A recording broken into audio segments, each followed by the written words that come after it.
Hello. Hello. So we did our survey.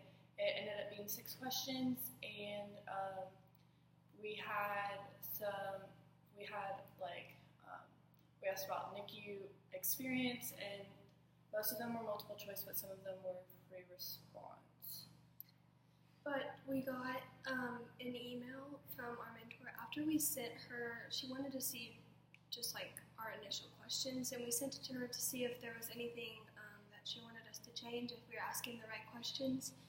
And so when we sent them to her, she sent us an email back, and it said that Vanderbilt has like this policy, so we couldn't have any free response questions. So we had about, I think, like two free response questions out of the 6 that we had to change.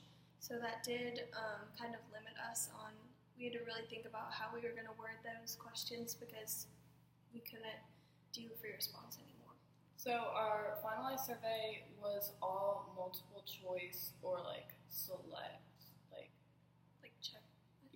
check all multiple choice. You could check one, or then there was some that you could check all that apply. So our first questions were basically asking about experience in the NICU. So our first one was, how many years experience do you have in the NICU? And the choices are less than a year, 1 to 5 years, 5 to 10 years, or more than 10 years. And then our second question was, in the treatment of respiratory distress syndrome, do you have experience with both bubble CPAP and nasal intermittent positive pressure ventilation? And the choices are yes, no, just bubble CPAP, no, just NIPPV, or no, neither. And then our next question was, based on your experience, what is the average length of stay in the NICU for preterm infants treated with bubble CPAP in weeks? And those answers range from anywhere from 1 to greater than 15. And then the next one is basically just the same thing as the previous question, but it's asking average length of stay for NIPPV, so that also ranges from 1 to greater than 15.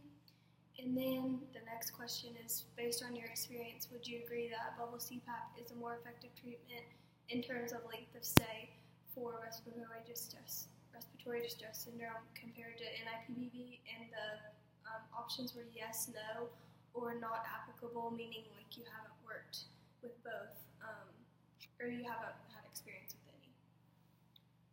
And then our last question was, are there any other factors that illustrate that bubble CPAP is a more effective treatment than RDS compared to NIPPV? And this is one of our questions where you could select all that apply. And our choices were ease of use, increased parent involvement, lower cost, reduced skin breakdown, none of the above, or not applicable. And again, the not applicable means that they didn't have experience in that treatment. None of the above is they thought they were basically the same except for length of stay.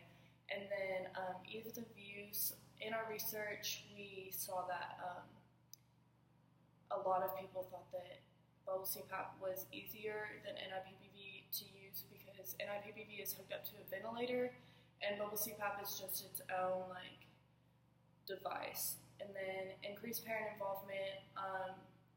When a newborn is on a ventilator, it's very hard for parents to interact with their children, so we were wondering if that was a factor. Lower cost. A lot of our research said that bubble CPAP was cheaper than NIPPV, and also reduced skin breakdown. Both of the methods use a face mask or a nasal prong thing. And a lot of our research said that there's skin breakdown in that area, so we were wondering if one treatment had less skin breakdown than the other. So we've sent these questions to our mentor, and she's planning to send out the survey. She's going to email it to the head of the neonatal unit at Vanderbilt, and then she's going to send it out to all the nurses, and she might put it in a newsletter. So yeah. Yeah. Bye.